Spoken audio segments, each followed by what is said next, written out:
하나님 말씀은 베드로 후서 1장 5절에서 11절까지 보도록 하겠습니다. 베드로 후서 1장 5절에서 11절까지 같이 읽도록 하겠습니다. 5절부터 11절까지입니다. 시작. 그러므로 너희가 더욱 힘써 너희 믿음의 덕의 지식을, 지식의 절제를, 절제의 인내를, 인내의 경건을, 경건의 형제의 우애를, 형제의 우애의 사랑을 더하라. 이런 것이 너희에게 있어 흡족한즉 너희로 우리 주 예수 그리스도를 알기에 게으르지 않고 열매 없는 자가 되지 않게 하려니와 이런 것이 없는 자는 맹인이라. 멀리 보지 못하고 그의 옛죄가 깨끗하게 든 것을 잊었느니라. 그러므로 형제들아 더욱 힘써 너희 부르심과 택하심을 굳게 하라. 너희가 이것을 행한즉 언제든지 실족하지 아니하리라. 이같이 하면 우리 주 곧 구주 예수 그리스도의 영원한 나라에 들어감을 넉넉히 너희에게 주시리라. 아멘. 오늘 이 본문을 하나하나 다 설명하고자 함이 아닙니다. 이 본문은 뒤에 가서 이 본문을 잠깐 이렇게 다루고 지나갈 때 다루도록 하고요. 우리는 계속해서 지금 우리가 어느 지점에 서 있는가를 다시 한번 이렇게 좀 짚어봤으면 좋겠어요. 하나님의 존재에 대해서 우리가 배웠죠. 그죠? 하나님의 존재와 그의 성품에 대한 것들을 배웠습니다. 그리고 그런 존재이시고 그런 성품을 가지신 하나님이 무엇을 하셨는가? 창조에 대해서 배웠죠. 창조하시고 또 창조한 이 피조세계를 하나님이 섭리하신다라고 하는 것도 우리가 배워왔고 또 하나님의 창조 가운데 있는 인간의 창조에 대해서도 우리가 배웠습니다. 하나님의 형상으로 빚어진 인간의 창조에 대해서 우리가 배웠고 그런데 그 인간의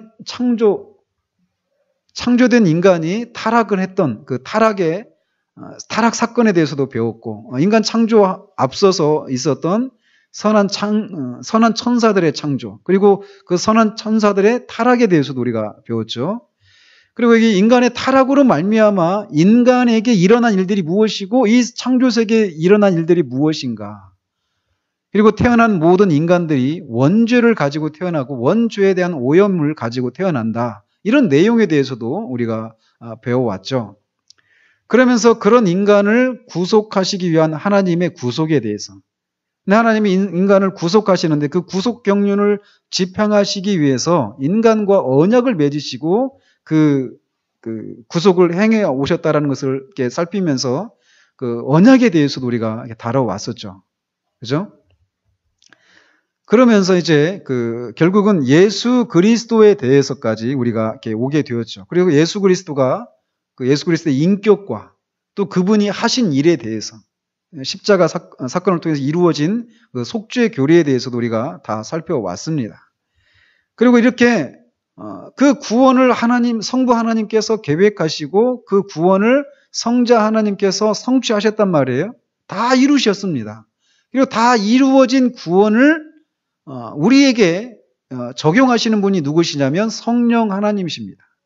그래서 우리가 지금은 그 성령 하나님께서 일반적으로 역사하시는 것이 있고 또 특별하게 역사하시는 것이 있는데 우리는 이제 그런 것들을 다 살펴오면서 특별하게 구원받은 자들에게 특별하게 일하시는 그 하나님의 성령의 그 특별한 사역에 대해서 우리가 배워오고 있습니다. 근데 하나님의 그 특별한 사역을 성령의 그 특별하신 그런 구원 사역을 이제 그 논리적인 그런 순서를 따라서 배열해 놓은 것들이 있는데 그걸 이제 구원의 서정이다라고 하면서 구원의 서정들을 하나하나씩 우리가 살펴오고 있는 것입니다. 자, 작년부터 이제 우리가 여기까지 온 거예요. 지점 아시겠죠? 자, 그래서 이제 우리가 지난주에는 믿음에 대해서 살폈습니다. 믿음은 어떤 것의 필수적인 요소라고 그랬죠? 회심에 있어서 필수적인 요소라고 그랬죠? 회심에 있어서 필수적인 요소가 뭐라고요? 회개와 믿음입니다. 그래서 회개에 대해서 2번 다루었고 또 믿음에 대해서도 우리가 2번에 걸쳐서 다루었죠. 그래서 지난주에는 이제 믿음에 대해서 이제 뒷부분을 이렇게 다뤘는데, 믿음은 한마디로 정의를 한다라면 그리스도 예수 안에 있는 그 구원의 복이 우리가 얻게 되는, 우리가 누리게 되도록 하는 그런 도구이고 수단이다라고 정의할 수 있다라고 말씀드렸어요. 이 믿음은 수학적인 통계나 확률에 따라서 행동하는 것과 다르다.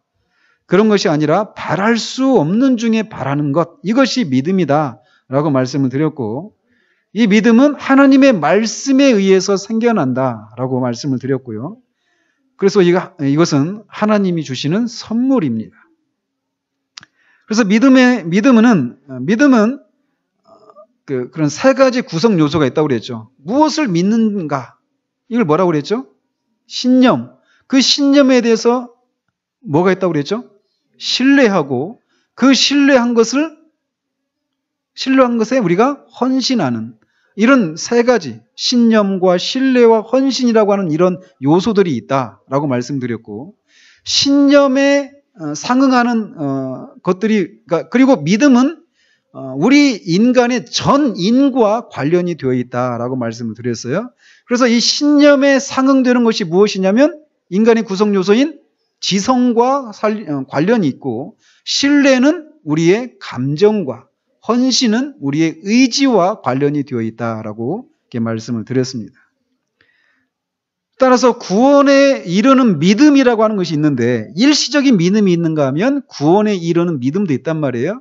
근데 구원에 이르는 믿음이라고 할 때 그 믿음에는 반드시 지식의 요소들이 있단 말이에요. 무엇을 믿는가에 대한 그런 요소가 반드시 있기 마련이란 말이죠. 근데 이 지식이 완전한 지식이냐 아니면 부분적인 지식이냐 라고 할 때 구원을 얻는 데 있어서 필수적이고 절대적인 이 부분적인 그런 요소가 있단 말이죠. 그런 지식을 우리가 아는 것으로 우리가 구원에 이룰 수 있습니다. 그런데 그렇게 구원에 이르러서 우리가 또 알아야 될 그런 지식들이 여전히 있죠? 그 지식을 알아가는데 우리는 계속해서 전진해 나가야 된다라고도 이렇게 말씀을 드렸습니다. 자, 오늘은 이제 그 믿음을 이렇게 지나서 믿음과 확신의 관계에 대해서 다루도록 합니다. 아마 오늘 이 주제도 다음 주까지 해야 될 것 같습니다. 그러니까 이번 주도 그렇게 길지 않다라는 거죠. 복음이죠. 자, 그래서 이 확신에 대해서, 그러니까 내가 정말 구원받은 사람이다라고 하는 것을 확신하는 거 있잖아요. 이 확신을, 그렇게 신자들이 확신을 가질 수 있다. 구원에 대한 확신을 가질 수 있다라고 하는 그런 견해가 있는가 하면, 그런 구원에 대해서 어느 누구도 확신을 가질 수 없다라고 말하는 그런 견해도 있습니다. 구원에 대해서 확신을 갖는 것은 불가능하다라고 하는 이런 견해가 있는데, 대표적인 입장이 로마 카톨릭의 입장입니다. 그래서 그들은 이 개신교의 교리 중 가장 해롭고 못마땅한 가르침이 바로 이 확신의 교리다라고까지 얘기를 하고 있습니다. 그들은 그리스도인은 이 생에서 확신을 가질 수 없고, 그들이 할 수 있는 유일한 길은 모교회, 어머니 교회에 자신을 의탁하는 것뿐이다라고 말을 합니다. 그러니까 이들은 끊임없이 교회 이 체제 아래 매여 있게 만드는 것이죠. 그러니까 이 로마 카톨릭이 존재하기 위해서는 교회의 그 구성 요소인 이 사제 있잖아요. 사제들. 이 사제들이 없이는 이 교회가 설 수가 없는 거예요. 근데 그 루터가 만인 제사 장서를 얘기하면서 성경에서 그런 것들을 다시 재발견하면서 하나님 앞에 우리가 곧장 나아갈 수 있다. 누구를 통해서 나가는 것이 아니라 곧장 예수 그리스도를 말미암아 곧장 하나님께 나갈 수 있다라고 하는 이 만인 제사 장서를 다시 발견하게 되면서 로마 카톨릭의 그 체제가 설 수가 없게 되어버린 것이죠. 근데 이렇게 이 로마 카톨릭은 교회에 사람들이 이렇게 매여서 늘 교회와 성례, 이 성례에 의존해야 하는 그런 존재들이다라고 그렇게 얘기를 합니다. 일반 신자들은 구원에 대한 확신을 가질 수가 없다. 이런 입장이에요. 또 칼바르트도 이들의 견해에 동조를 하고 있습니다. 그 역시 구원의 확신이라고 하는 개념을 철저히 혐오한다라고 말을 하고 있죠. 두 번째로 이렇게 구원의 확신을 갖는 것은 불가능하다 이런 견해가 있는가 하면 또 이것에 대한 정반대의 극단적인 입장도 있습니다. 뭐냐면 구원의 확신을 갖지 못하면 그 사람은 구원받지 못한 것이다 라고까지 말합니다. 즉 구원의 확신은 믿음에 있어서 본질적인 요소다라고 주장을 하는 것이죠. 이를테면 루터나 칼빈과 같은 이 개신교의 선구자들인 이 종교개혁자들이 그렇게 주장을 했습니다. 그래서 당신은 구원에 대한 그런 확신이 있습니까? 이 확신이 그런 질문에 자기가 확신이 있다라고 대답을 하지 못한다면, 즉 대답의 문제가 아니라 실제적으로 그가 확신을 가지고 있지 못하다면 그런 구원받은 것이 아니다라고까지 얘기를 한다는 것이죠. 이런 입장도 있다라는 거예요. 근데 이제 이거는 극단적인 그런 견해다라고 말할 수 있습니다. 그들은 사람들을 교회의 속박과 폭정에서 해방시키는 일에 너무 몰두한 나머지 이 확신과 확실성이 없는 사람들이 믿음이라고 하는 것이 없는 사람들이라고까지 말하는 데까지 갔단 말이죠. 그래서 이 존 웨슬레도 초기에는 똑같이 그들에게 가르쳤다라는 겁니다. 그래서 우리가 저번에 한번 말씀드렸잖아요. 알데스 게이트라고 하는 그 거리에서 어떤 모라비안 형제가 루터의 로마서 주석 서문을 읽는데 이 마음이 이상하게 뜨거워지는 그 체험을 했던 그 웨슬레. 그래서 그 체험을 하기 전까지 자기는 그리스도인이 아니었다가 그 체험 이후에 그리스도인이 되었다. 이렇게 자신이 생각했단 말이죠. 자기 자신에 대해서. 그러면서 그렇게 그 알데스 게이트의 그 체험 이후에 수년 동안 그는 믿음은 반드시 그가 얻게 된 것과 확신을 불러일으키는 것이어야만 한다라고 이렇게 가르쳤다라는 거예요.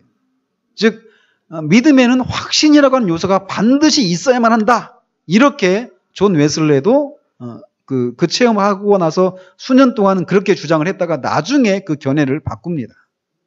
그럼 우리의 입장은 뭐냐? 이 중간 입장이 있습니다. 즉 믿음에 있어서 이 확신이라고 하는 요소는 본질적인 요소는 아니다라는 겁니다. 이 종교개혁자들이 주장하는 것처럼. 그러니까 구원의 확신이 없어도 그 사람은 구원을 받은 사람일 수 있다라는 거예요. 그러나 또 로마 카톨릭에서 말하는 것처럼 구원의 확신을 가질 수 없다. 이런 입장도 아닙니다.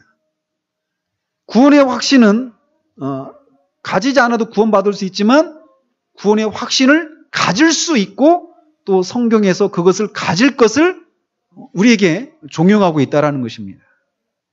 그래서 웨스트민스터 신앙고백서에서는 확신은 믿음의 필수적인 부분이 아니며 확신이 없어도 믿음을 가질 수 있지만 동시에 확신이 가능할 뿐 아니라 그리스도인은 확신을 소망해야 하고 그것을 얻기까지 쉬지 말아야 한다라고 가르치고 있다는 거예요. 이게 우리의 입장입니다. 아시겠죠? 그러니까 확신은 없어도 구원받을 수 있을 때 나 지금 그런 확신이 없는데 그럼 나 구원받을 수 있겠네. 이런 입장에 서면 안 된다라는 거예요. 그래서 그러면 믿음과 확신은 어떤 관계에 있는가라는 겁니다. 만일 확신이 없어도 믿음을 가질 수 있는 것이 맞다면 맞습니다. 근데 그것이 맞다면 우리는 의심하는 거. 내가 정말 구원받았나? 이런 의심이 일어날 때 있잖아요. 그죠?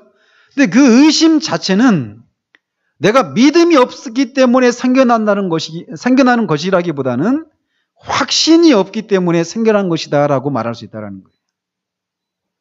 이 차이를 아시겠죠? 그러니까 의심의 반대가 믿음입니까? 아니면 확신이라는 얘기입니까? 그죠? 의심의 반대는 믿음이 아니라 확신입니다. 의심한다는 얘기는 믿음이 없다 이 얘기가 아니라 확신을 못하는구나 이런 얘기라는 거예요. 믿음을 가진 사람들도 심각한 의심을 경험할 수 있습니다. 심지어 루터도 임종 때 잠시 이런 의심에 빠졌습니다. 그런 위대한 믿음의 사람도 말이죠. 임종 시에 말이에요. 그리고 최종적으로는 그 확신 가운데 주님의 품으로 안겼지만 그럴 수 있단 말이에요. 이 베드로가 물에 빠졌을 때 물 위를 걸었던 베드로. 이 설교 제목으로도 충분한 제목이죠. 물 위를 걸었단 말이에요. 상상할 수 있습니까? 완전히 중량의 법칙을 완전히 이렇게 거슬러는 것인데 그 기분이 어땠을까요? 수상스키 타는 거하고는 완전히 다를 거 아니에요. 걸었단 말입니다.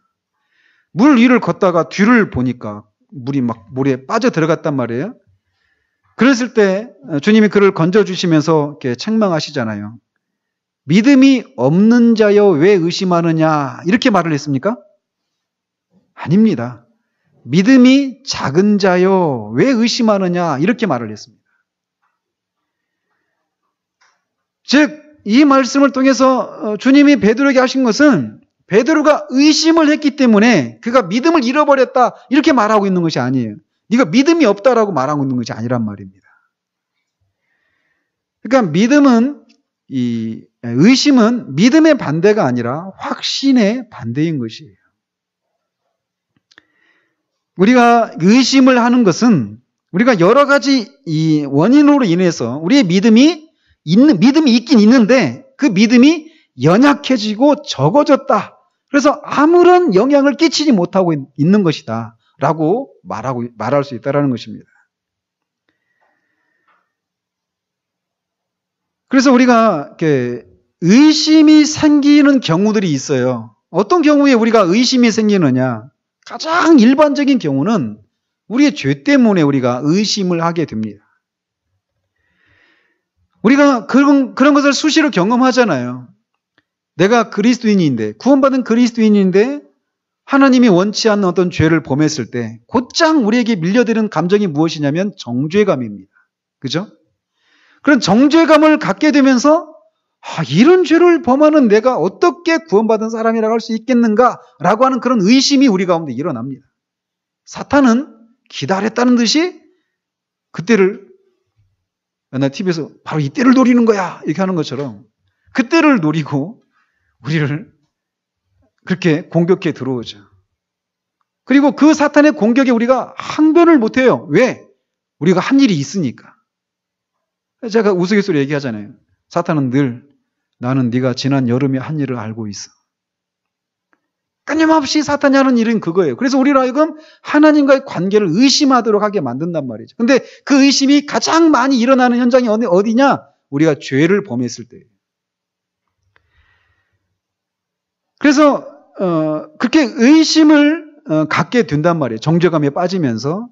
이럴 경우에 그럴 경우라 하더라도 우리의 믿음이 없어져 버리는 것은 아닙니다. 그러나 우리가 그 죄를 하나님 앞에 고백하고 예수 그리스도의 보혈로 다시금 우리의 죄가 다시금 깨끗게 되어지는 그렇게 될 때까지는 우리는 여전히 의심의 상태에 있을 가능성이 있다는 거예요.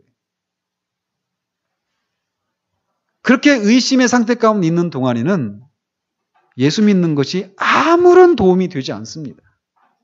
그래서 우리가 예배 앞에 나가기 전에 항상 우리의 죄를 고백하고 예수 그리스도의 보혈로 우리를 깨끗게 해주시기를 구하는 거예요. 이게 그냥 예배에 그냥 아무런 의미 없이 그냥 이렇게 고백하는 것이 아닙니다. 그런 기도를 하자고 하는 것이 아닙니다. 우리가 그런 의심의 상태 가운데 있으면 하나님의 말씀이 우리에게 들려지지를 않아요. 나와 상관이 없는 거래요. 그 메시지들이. 이렇게 우리가 죄를 범했을 때 우리가 의심을 할 수 있어요. 또 우리가 이 믿음의 본질을 이해하지 못하는 데서 우리가 의심이 생겨날 수 있습니다. 이게 무슨 말이냐? 믿음은요, 우리에게 주어지는 우리에게 주어지는 그런 것이 아니에요. 믿음은 우리가 능동적으로 발휘해야 하는 그 무엇입니다. 믿음은 그런 거란 말이죠. 그런데 그런 것을 깨닫지 못한 때, 그러니까 믿음을 우리가 적용을 해야 되는데 그런 것을 이해하지 못할 때 우리가 의심이 생겨날 수 있다는 거예요. 마태복음 8장에 풍랑으로 배가 잠기려고 할 때 막 제자들이 주님을 깨우면서 우리가 죽게 된 것을 돌아보지 않습니까? 막 하면서 주님을 깨웠잖아요. 그러면 주님이 잠잠하라고 이렇게 풍랑을 향해서 명하니까 잠잠게 되어졌을 때 주님이 그런 일을 하기 전에 제자들에게 작은 책망을 하시죠. 너희 믿음이 어디 있느냐 이렇게 말씀하셔요. 그러니까 이렇게 막 부안뇌동하는 그런 너희들의 모습을 보니까 너희들에게 믿음이 없는가 보구나 이렇게 말씀하시는 거 아니에요. 이게 너희 믿음이 어디 있느냐 이 얘기는 너희들이 믿음이 있는데 그거를 적용해야 되지 않느냐 이런 상황 가운데서 이렇게 말씀하고 계시는 거라는 것이죠. 즉 너희는 믿음을 갖고 있으면서도 그것을 적용하지 않느냐? 왜 적용하지 않느냐라고 이렇게 말씀하고 계신 거라는 거예요. 믿음이 적용돼서 이렇게 우리의 어떤 행동을 유발해야 하는 그런 거라는 것을 알지 못하는 사람은 한동안 의심의 희생자가 되기 쉬운 것입니다. 마찬가지로 우리는 믿음이 우리 자신의 것이 되어야 하고 진리를 붙잡는 것이 되어야 한다는 사실을 이해하는데 이런 그 자체가 이미 어떤 행동을 말하는 것이죠. 그래서 우리가 순전히 수동적인 상태에 머물러 뭔가 우리에게서 일어나기만을 기다리고 있다라면 믿음보다 의심이 앞서기 쉽다라고 하는 것을 우리가 기억해야 됩니다. 단적인 예가 요단강을 건널 때 이스라엘 백성들이 이 제사장들이 이렇게 법궤를 메고 먼저 그 요단강 물에 발을 들여놓잖아요. 그죠? 근데 그 상황을 한번 생각해 보십시오. 하나님이 너희들이 그렇게 들어가면 물이 뒤로 물러갈 것이 이렇게 말씀하셨어요. 물러갈 것이다라고. 근데 사람들이 물러나게 하시면 우리가 들어가겠다. 라고 계속 제사장들이 법궤를 메고 있었다고 생각해 보십시오. 아마 지금도 메고 있을 겁니다. 우리가 계속 하고 있는 싸움이 그거예요. 그렇지 않아요? 하나님이 우리에게 뭔가를 해주시면 내가 뭔가 하겠다. 이런 입장이죠. 근데 믿음은 그 믿음의 내용들을 우리가 어떤 신념들을 가지고 있다면 그것을 우리가 적용하는 거예요. 적용할 때 무엇인가 일어나는 겁니다. 우리는 끊임없이 하나님 우리 사이에서 계속 줄다리기를 하고 있는 것 같은 그런 상태로 있단 말이죠. 그래서 어떤 수동적인 상태 가운데 있어요. 근데 그렇게 수동적인 상태 가운데 있을 때 사탄이 틈타기 쉽습니다. 그래서 어떤 그래서 아무것도 못해요. 뭔가 우리 안에 뭔가 이렇게 일어나야 할 수 있는 것 같이. 이미 근데 어떤 일을 할 수 있는 능력이 우리 안에 있단 말이에요. 믿음으로 그거를 행할 때 그 능력의 실제가 나타나는 거라는 거죠. 근데 이것을 모르면 의심을 하기 쉽다라는 거예요. 자기 자신에 대해서 말이죠. 졸리신 분은 우산 쓰고 계셔요. 허리 아프신 분은 그냥 서 계시고 구분을 해야지. 예. 이렇게 믿음이 있는 사람도 의심이 일어날 수 있습니다. 자기가 구원받았는가라고 하는 이런 문제에 있어서. 그리고 그 의심은 우리가 죄를 짓거나 또는 믿음의 본질, 그러니까 믿음은 적용하는 것이다 라고 하는 것을 이렇게 알지 못할 때 의심이 일어나기 쉬워요. 그러니까 이런 구원의 문제에 대해서 의심을 하는 사람들은 비교적 신앙 안에서 어린 사람들일까요? 아니면 성숙한 사람들일까요? 일반적으로 어린 신자들이겠죠. 그죠? 그래서 히브리서 5장을 한번 보십시오. 그리스도 안에서 어린 사람들과 이 신실한 사람들을 이렇게 구분하는데 이렇게 얘기하고 있어요. 히브리서 5장 한번 보십시오.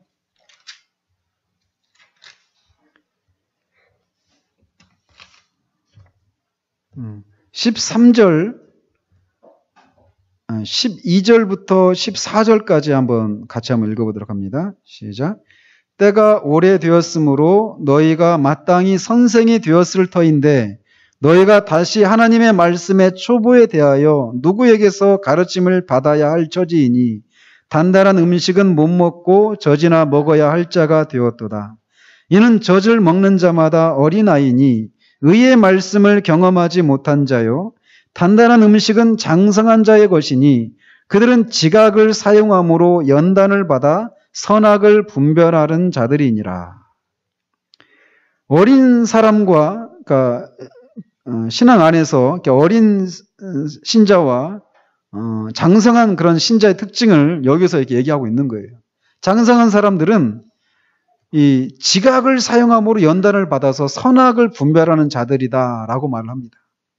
그러니까 말씀을 가지고 어떤 상황들을 분별해내고 그런 것을 믿음으로 적용해서 그 말씀의 능력을 맛보는 사람들이라는 거예요. 더 쉽게 말하면. 근데 이럴 때 그러니까 어린 신자들은 그렇지를 못한다라는 것이죠. 그러니까 그런 경우에는 종종 이런 의심에 사로잡히기 쉬워요. 한번 생각해 보십시오. 끊임없이 자기가 구원받았는가 구원받지 못했는가 이 문제에 대해서 분명하지 않은 사람이 주님을 위해서 어떤 헌신을 하고 어떤 그런 믿음의 능력을 경험하는 것들이 가능할까요? 그렇지를 못합니다. 끊임없이 오늘은 내가 구원받은 것 같고 내일은 구원받지 못하는 것 같고 하면서 계속 그런 의심을 했다가 확신을 했다가 의심했다가 확신했다가 하면서 계속 그리스도인이었다가 그리스도인이 아니었다가 이런 상태를 계속 반복하는 것이죠. 근데 그렇게 하는 동안에는 그런 사람들을 통해서 정말 그 하나님의 그런 함께하심과 그런 복음의 능력이 실제적으로 이렇게 나타나는 삶을 살 수가 없는 거예요. 그렇기 때문에 이 확신을 갖는 것은 너무나 중요한 문제인 것이죠. 이 확신이 있느냐 없느냐가 그 사람을 믿음이 있는 사람이냐 없느냐를 말해주는 건 아니에요. 그러나 그리스도인다운 삶을 살 수 있게 만드느냐 만들지 못하느냐 그런 차이를 만들어주는 겁니다. 아시겠죠? 그래서 이 확신이 없이도 믿음을 가질 수가 있습니다. 그것을 지지해주는 성경 구절들을 살펴보면 아까 우리가 읽었던 베드로후서 1장 그 5절에서 11절까지 그 말씀이 바로 대표적인 구절이라고 할 수 있습니다. 즉 거기에 보면 거기서 뭐라고 하고 있습니까? 너희의 부르심과 택하심을 굳게 하라 이렇게 얘기하고 있죠.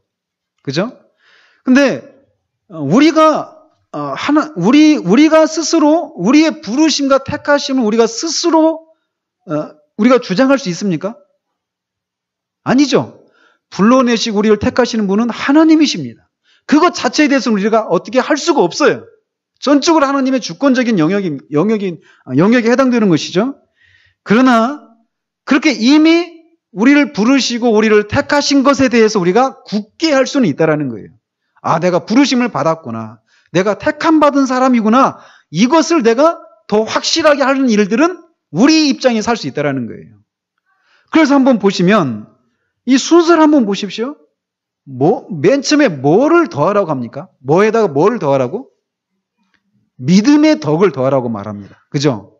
그러니까 이미 믿음이 있는데 그 믿음에다가 덕의 지식의 절제 인내를, 인내 형제 우애의 사랑을 더하라는 거예요. 그걸 더 분명하게, 더 확실하게, 풍성하게 하라는 겁니다. 왜? 그걸 하면 어떻게 되는데요? 아버지의 영원한 나라에 넉넉히 들어감을 얻게 된다라고 말합니다. 자, 믿음이 있으니까 영원한 나라에 들어갈 수 있습니까? 없습니까? 들어갈 수 있습니다. 그런데 이 부르심과 택하심을 더 굳게 한 결과 어떤 일이 일어나느냐? 이미 들어갈 수 있는데 그 들어감을 넉넉히 얻는다라는 거예요. 이 차이를 아시겠죠?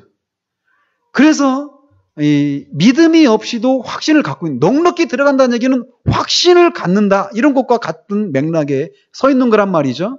근데 믿음이 있는데 거기에다가 그것을 위해서 더 확실한 그런 덕목들을 더 굳게 하라라고 얘기하고 있단 말이에요. 즉 믿음이 없이도, 확신이 없이도 믿음을 가질 수 있다라고 하는 것을 그런 측면에서 이렇게 지지해 주는 성경 구절이라고 할 수 있다는 것이죠. 또 요한 1서 5장 13절 우리가 살펴본 말씀인데, 내가 하나님의 아들의 이름을 믿는 너희에게 이것을 쓰는 것은 너희로 하여금 너희에게 영생이 있음을 알게 하려 함이라, 이렇게 얘기하고 있습니다. 이 사람들은 이미 믿음이 있는 사람들입니까? 없는 사람들입니까? 이 편지를 받고 있는 사람들. 이미 있는 사람들이죠. 그러니까 왜 이 편지를 썼습니까? 그들과 함께 있었던 어떤 사람들이 있었어요. 하나님을 아는 그런 특별한 어떤 영적인 지식을 소유한 사람들이다, 자신들은. 그래서 구원에 이르는 그런 비밀한 그런 지식을 자신들은 가지고 있는 사람들이다. 영적인 지식, 영지주의자들. 그 사람들이 교회 안에 같이 있었는데 그들이 교회를 떠났단 말이에요. 남아있는 사람들은, 저 사람들은 구원받은 사람들이라고 얘기하고 있는데, 하나님을 아는 사람이라고 얘기하고 있는데, 구원에 이르는 그런 비밀한 지식을 갖고 있는 사람들이라고 하는데, 그럼 우리는 뭔가? 저 사람들은 뭔가? 이런 의심을 하고 있는 사람들입니다. 근데 그들에게, 교회에 남아있는 사람들에게 사도가 편지를 쓴 거예요. 그들이 나간 것은 그들이 우리에게 속하지 않은 사람이라는 것을 말해줄 뿐이다. 너희들 안에 진짜 생명이 있다. 너희들 안에 그런 생명이 있다라고 하는 것을, 영생이 있다라고 하는 것을 알게 하기 위해서 내가 이것을 썼다라고 말을 하고 있단 말이에요. 즉, 그들은 이미 신자들이었지만 그들이 영생을 가지고 있다라고 하는 것을 아직 확신하지 못하고 있는 겁니다. 그래서 그런 영생을 가지고 있다는 것을 확신할 수 있도록 이 편지를 썼다라고 얘기하고 있단 말이에요. 요한 1서에서. 사도 요한이. 이것을 통해서 우리가 알 수 있는 것은 확신이 없어도 믿음을 가질 수는 있다라는 겁니다. 왜? 아무리 약하고 무기력하고 미성숙하고 작은 믿음이라 하더라도 그 믿음에는 반드시 어느 정도의 지식은 있습니다. 그죠? 믿음의 지식이 반드시 있어요. 그죠? 부분적인 지식이지만 말이죠. 그렇기 때문에 어때요? 그 부분적인 지식에 대해서 어떻습니까? 그것을 확신하는 것이 있죠. 그죠? 적고 아주 미미하고 연약한 정도지만 그런 지식이라 하더라도 그 지식에 대해서 자기가 확신하고 있다는 거예요. 신뢰한다는 얘기가 그거잖아요. 그죠? 그러니까 믿음이라고 하는 이 특징이 바로 그런 것이라는 거죠. 그러니까 우리가 믿음의 그런 구성 요소가 무엇인지 아는 것도 굉장히 그래서 중요한 것이죠. 이게 다 연결이 되어 있는 겁니다. 이런 식으로 교리가. 왜냐하면 믿음은 그 정의상 필연적으로 뭔가에 대해서 신념을 갖는 것이기 때문에 그렇습니다. 믿음은 말씀이 가르치는 진리를 마음으로 믿고 지적으로 동의하는 것을 의미합니다. 그러니까 뭘 믿는지를 모르는 채 믿을 수는 없는 거예요. 다시 한번 말씀드릴게요. 덮어놓고 믿는 것은 없습니다. 뭘 믿는지 모르고 믿는 것은 있을 수가 없는 거예요. 그러므로 하나님과 우리 주님 그리고 구원에 대해서 뭔가를 믿는 사람은 조그만 그런 정도라 하더라도 어떤 확신과 위로 신뢰를 가지고 있기 마련입니다. 그러나 이런 류의 이 확신은 지금 우리가 여기서 다루려고 하는 확신과는 좀 달라요. 그래서 이런 정도의 그 확신, 이런 류의 확신을 객관적인 확신이다라고 부를 수 있습니다. 객관적인 확신이 있다라고 하면 지금 어떤 확신이 있다라고 하는 것을 말해주는 겁니까? 주관적인 확신이 있다라는 거예요. 잘 따라오고 계십니다. 자, 이것에 대한 고전적인 예가 누구냐면 웨슬레입니다. 존 웨슬레예요. 즉, 아까도 말씀드렸잖아요. 웨슬레가 그 알더스 게이트에서 그 로마서 주석 서문을 이렇게 듣고 있었을 때 마음이 이상하게 뜨거워지는 것을 경험했다라고 말했잖아요. 근데 그 초기에, 그 체험을 한 그 초기에는 그 체험을 하기 전에는 자기는 그리스도인이 아니었다. 나는 믿음이 없는 사람이었으나 그 체험 이후에 나는 믿음 있는 사람이 되었다. 이렇게 자신에 대해서 이렇게 생각했고 또 사람들에게도 그렇게 가르쳤단 말이죠. 그런데 나중에 그것을 수정했다고 그랬잖아요. 즉, 그가 그런 체험을 하기 전에도 그는 믿음을 가지고 있었던 사람이었다라는 것이죠. 그 전에도 말이죠. 그는 그 사건 전에도 진리를 믿었고 그것이 진실하다라는 것을 알았습니다. 이런 류의 확신을 객관적인 확신이다라고 부를 수 있다라는 것이죠. 하지만 그 체험을 하는 그날 밤이 되도록 그가 가지고 있지 않았던 그런 내면의 사건이 있는데 그게 바로 주관적인 확신이에요. 근데 그가 그 사건을 경험하면서 주관적인 확신을 갖게 되었던 것이죠. 그래서 여기서 이 로이 존스 목사님이 어떤 병상에 있는 그 노 설교자의 예를 이렇게 얘기를 하고 있습니다. 그 나이 같은 그 병상에 누워 있는 나이 든 설교자 분이신데 그분이 말씀하시기를 자기는 자기가 전한 그 진리에 대해서 이런 객관적인 그런 진리에 대해서 자기는 절대적으로 확신한다라고 얘기를 하고 있어요. 그런데 문제는 여기입니다라고 얘기하는 거예요.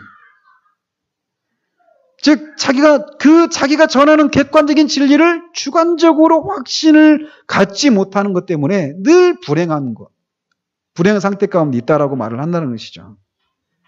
근데 실제로 많은 사람이 이런 상태에 있기 때문에 신앙생활에 그럼 불행한 그런 경우들이 많다라는 거예요. 그렇다면 우리가 참된 확신을 가질 수 있는 근거가 무엇인가? 여기서 말하는 확신은 완전한 확신을 가리킵니다. 그러니까 주관적인 확신만을 가리키는 것이 아니라 완전한 확신이에요. 그러니까 어때요? 객관적인 확신, 주관적인 확신, 이 모두를 가리키는 겁니다. 그리고 외면적인 확신, 내면적인 확신, 이런 요소들이 같이 있는 거예요. 그래서 이 확신에는 우리가 구원받았다라고 하는 것을 알 수 있는 그 확신을 갖게 되는 데 있어서는 세 가지 종류의 그런 단계가 있을 수 있습니다. 그래서 첫 번째는 뭐냐? 말씀이 우리에게 말해주고 있으니까 나는 이것을 그 말씀의 진리라고 하는 것을 내가 확신한다. 말씀에서 말해주고 있으니까 그것을 확신하는 그런 정도에 머물러 있는 확신이 있습니다.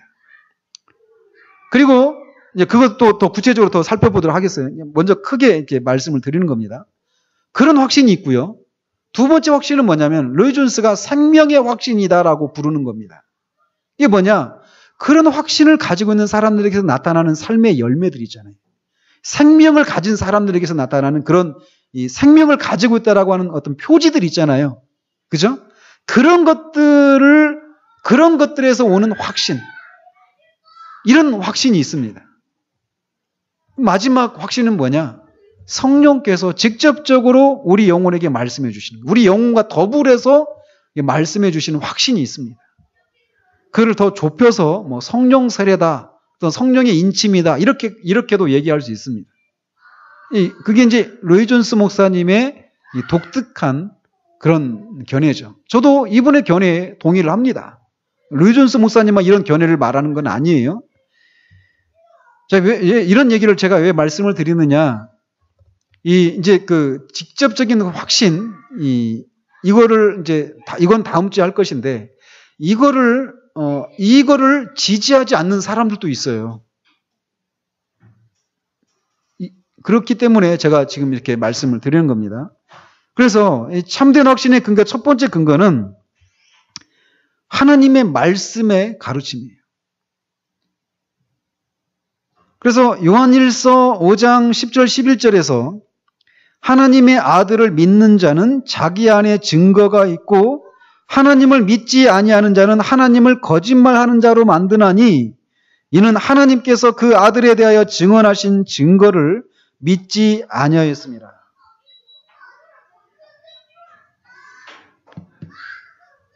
또 증거는 이것이니 하나님이 우리에게 영생을 주신 것과 이 생명이 그의 아들 안에 있는 그것이니라.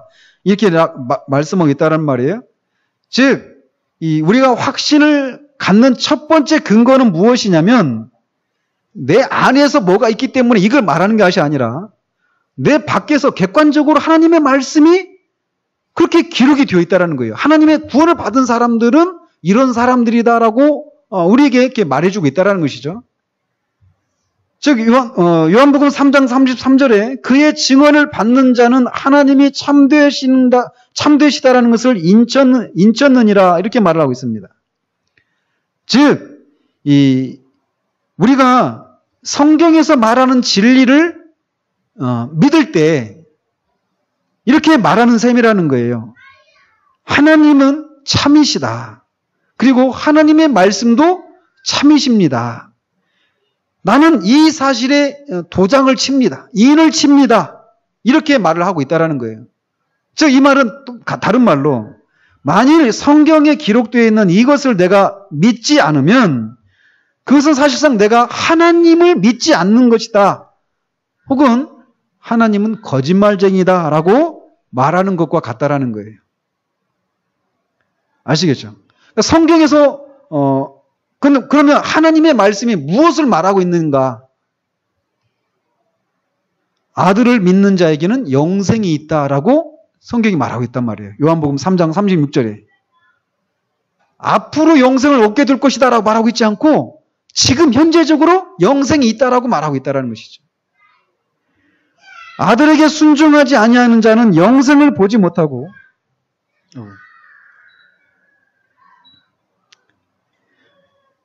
도리어 하나님의 진노가 그 이외에 머물러 있느니라. 또 다른 말씀에 내가 진실로 진실로 너에게 이르노니 내 말을 듣고 또 나 보내신 이를 믿는 자는 영생을 얻었고 심판에 이르지 아니하나니 사망에서 생명으로 옮겼느니라. 진실로 진실로 너에게 이르노니 믿는 자는 영생을 가졌나니 그에 대하여 모든 선지자도 증언하되 그를 믿는 사람들이 다 그의 이름을 힘입어 죄사함을 받는다 하였느니라. 또 모세 율법으로 너희가 의롭다 하심을 얻지 못하던 모든 일에도 이 사람을 힘입어 믿는 자마다 의롭다 하심을 얻는 이것이라. 즉 이런 말씀들 있잖아요. 이런 하나님의 말씀으로 이런 말씀들이 참이신 하나님이 말씀하셔서 이 내용들이 참이다라고 내가 믿는다라는 것이죠. 그러니까 내가 이 말씀을 믿고 있으니까 나는 그것에 근거해서 내가 확신을 가질 수 있다라는 거예요.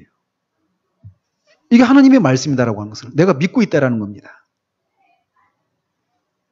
그런 구절들에서 믿는 자들에게는 이미 영생이 있다라고 말을 하고 있어요. 앞으로 영생이 있게 될 것이다, 얻게 될 것이다라고 말하고 있지 않고. 그래서 만약에 이 말씀을 믿지 않는다면 나는 하나님을 거짓말쟁이로 만드는 것이다라는 거예요. 그래서 이 성경에서 그러니까 다른 무엇이 아니라 성경에서 말하고 있는 것을 내가 믿고 있다라는 거예요. 하나님의 아들을 믿는 자마다 영생이 있다라고 하는 이 하나님의 말씀을 내가 믿고 있다라고 하는 것. 내가 그것을 믿고 있으니까 나는 구원받은 사람이 맞다라고 확신할 수 있다라는 겁니다. 이게 첫 번째 단계의 확신이에요. 그러나 이것보다 더 강력한 확신이 있습니다. 그게 뭐냐? 로이 존스가 아까도 말씀드린 것처럼 그것을 생명의 증거다라고 부르는 증거들이에요. 왜냐? 성경은 만일 내가 믿으면 나에게는 영생이 있다라고 말해주고 있단 말이에요. 나 이것을 믿어요. 아들을 믿는 자마다 영생이 있다라고 하는 것을 나는 믿고 있습니다. 그렇다면 영생이 내 안에 있다라고 하는 것이 밖으로 드러나게 되어 있다라는 거예요. 그래서 제가 말씀드렸잖아요. 생명의 특징은 반드시 밖으로 드러나고 자라게 되어 있다라는 거예요. 그러니까 그런 생명의 증거들이 내 안에 있는가 없는가를 보고 내가 구원받은 사람이구나 아닌가를 확인할 수 있다는 것이죠. 어떤 사람들은 성경만이 유일한 확신의 근거라고 주장하는 사람들이 있습니다. 그러나 이 관점은 굉장히 위험한 관점일 수 있다는 거예요. 춥습니까?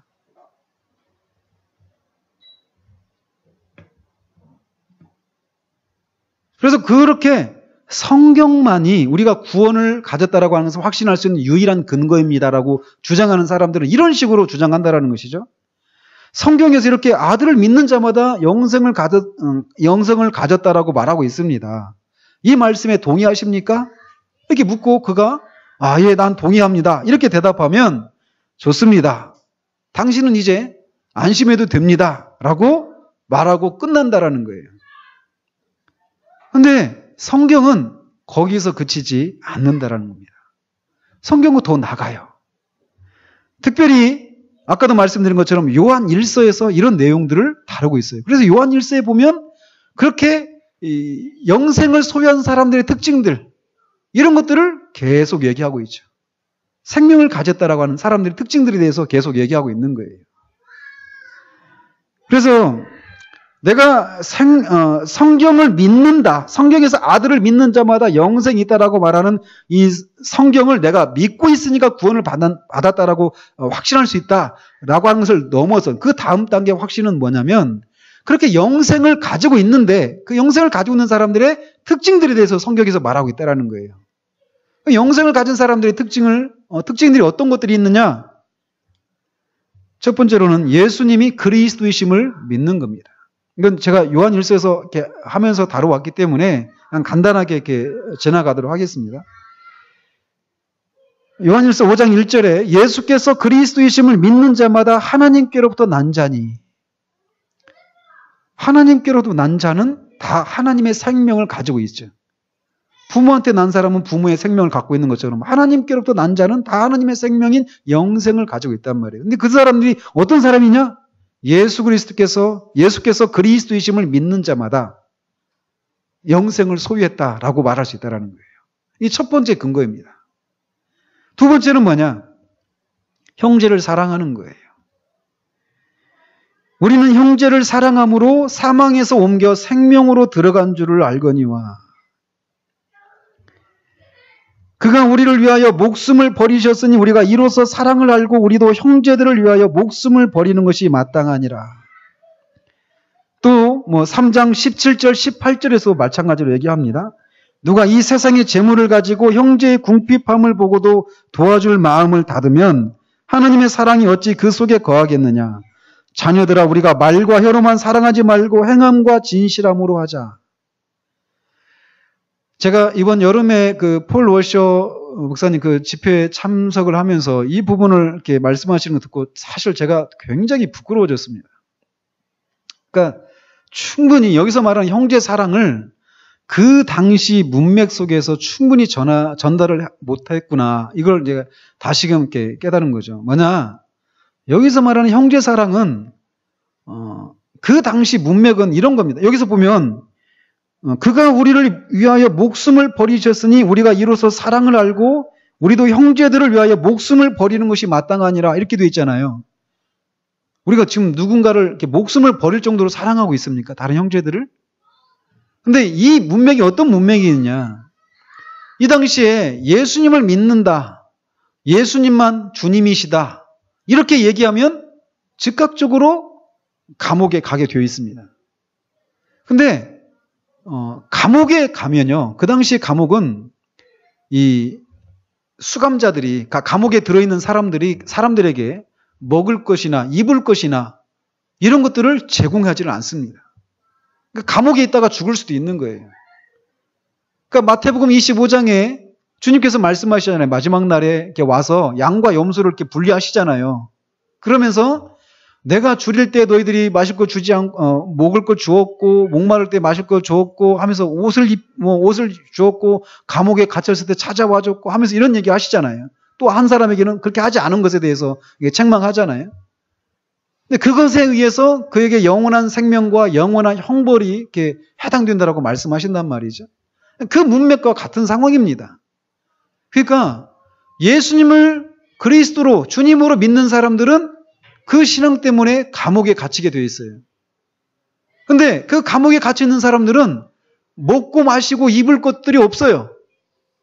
그럼 누군가가 밖에 있는 사람이 그게 그릇을 갖다 주지 않으면 거기서 죽게 되어 있단 말이에요. 근데 그 사람에게 그런 것들을 갖다 준다는 얘기는 뭡니까? 뭘 말합니까? 그 사람도 그렇게 감옥에 가야 되는 거예요. 근데 그렇게 했다라는 겁니다. 형제를 사랑해서. 그게 생명이 있다라고 하는 표시라는 거예요. 그러니까 이렇게 영생을 가진 사람들은 형제를 사랑하는 것으로 그것을 드러내게 되었다는 것이죠. 또 영생을 가졌다라고 하는 표지는 뭐냐면 계명을 지키는 겁니다. 우리가 그의 계명을 지키면 이로써 우리가 그를 아는 줄로 알 것이요. 하나님을 사랑하는 것은 이것이니 우리가 그 계명들을 지키는 것이라. 그의 계명은 무거운 것이 아니로다. 이렇게 말을 합니다. 즉 이렇게 하나님의 계명을 지키는 그런 모습을 이렇게 드러낸다라면 그것은 바로 그가 영생을 소유했다라고 하는 증거가 된다라는 거예요.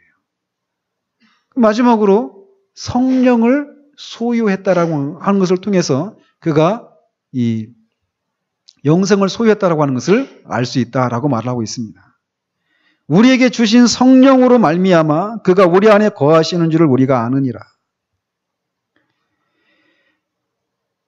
근데 이제 어떻게 보면 또 순환 논리라고 할 수도 있습니다. 그러면은 성령을 내가 이렇게 받았다고 하는 것을 또 어떻게 알 수 있는가? 이게 질문이 생길 수 있잖아요. 그죠? 그래서 그때 그것도 다뤘죠. 그래서 성령을 소유했다라고 하는 증거가 무엇이냐? 첫 번째로는 그리스도에 대한 그런 모든 교리를 참으로 믿는 거예요. 그러니까 그래서 제가 순환 논리처럼 보인다라고 말을 하는 겁니다. 예수가 그리스도이심을 믿는 자마다 하나님께로 났다라고 말하고 있어요. 근데 그것을 어떻게 믿느냐? 성령을 그가 소유했기 때문에 그것을 믿게 되는 겁니다. 그죠? 그러니까 성령을 소유했다는 증거는 그러니까 그리스도에 대한 그 모든 교리를 참으로 믿는 것이에요. 내가 그것을 믿는다라면 내가 성령을 소유했다라고 하는 것을 알 수 있다라고 말할 수 있다라는 거죠. 육신에 속한 자와 육신에 있는 자는 이것을 믿을 수도 없고 믿고 싶어 하지도 않습니다. 그렇기 때문에 우리가 예수 그리스도의 인격과 그의 사역에 대해서 성경에서 말하고 있는 것들을 우리가 믿고 있다라면 우리는 성령을 받았다라고 말할 수 있다라는 거예요. 그래서 사도 바울이 성령으로 아니하고는 누구든지 예수를 주시라 할 수 없기 때문이다라고 말을 합니다. 또 내가 성령을 소유했다라고 하는 증거, 앞으로 3가지만 더 하고 마치도록 하겠습니다. 두 번째는 뭐냐면 성령의 인도와 이끄심에 내가 복종하고 싶어 한다라는 거예요. 사도 바울은 무릇 하나님의 영으로 인도함을 받는 사람은 곧 하나님의 아들이라 라고 말을 합니다.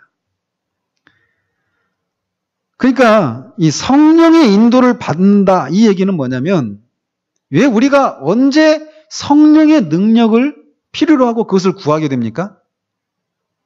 내가 하나님의 계명을 지키려고 하는데 성결한 삶을 살아가려고 하는데 그렇게 살 수 없는 내 능력의 한계들을 부딪히기 전까지는 우리는 성령의 능력을 구하려고 하지는 않습니다. 그렇지 않습니까? 근데